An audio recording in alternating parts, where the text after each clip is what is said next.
That gorgeousness perhaps stems from how the angles converge on arrival points in the building. Points that turn out to be places for making contact with the natural world outside. There are at least 3 ways of seeing out in every room in the house. There's always at least 2 windows and a roof light, or at least 3 windows pointing in different directions, so that every space in the house is able to capture light at different times of the day. So you're always able to sense the landscape and to sense light coming in different ways. Astonishingly, this painstaking project took 10 years to complete. It was finished in stages. The grand finale was the pool area within a walled garden. There is this wonderful kind of passage from the kind of original stone house through the open fluidity of the west wing, and then we've come completely out into the open and sort of ending with a walled garden. I've always loved walled gardens, and you really need it in the climate of this place. The wind comes kind of roaring up the side of the valley, and you just really need this kind of shelter. Alison wanted the walls in the garden around the pool also to be built in a very particular way. We decided to use mortar-free stoneworks. There's just something very beautiful about dry stone wall, where every one of these stones was really fitted by the craftsman, the builder, the stonemasons who made this. So every single one of these stones is a labor of love.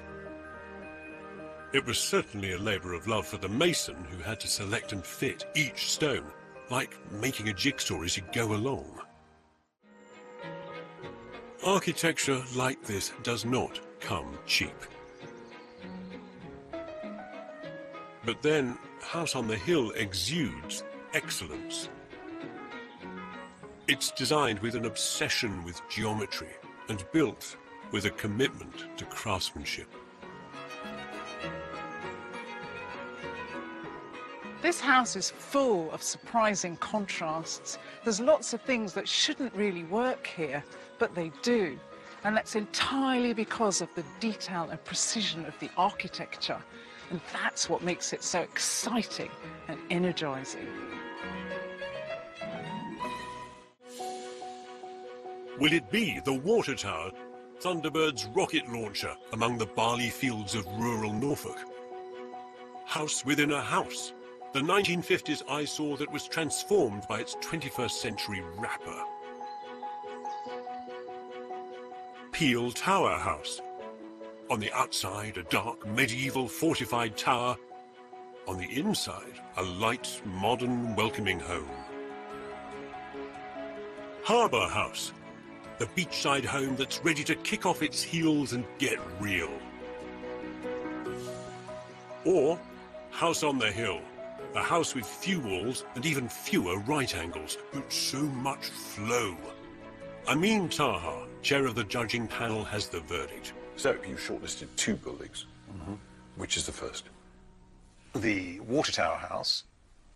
The jury decided to shortlist this because it's actually making reuse of more recent industrial buildings. Very, very strong sustainability angle on this. So it's been approached with delight and some humor, and very, very carefully done for dramatic effect.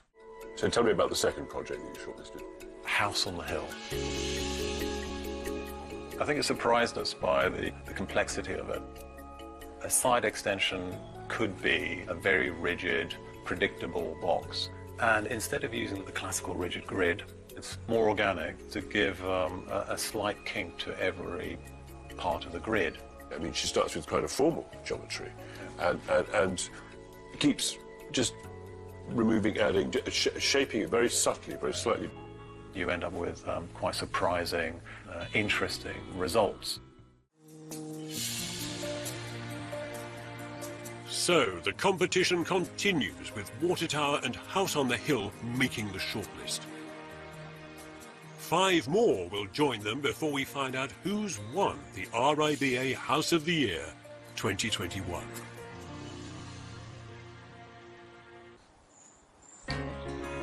Next time, we'll be looking at houses that showcase fine materials and exceptional craftsmanship.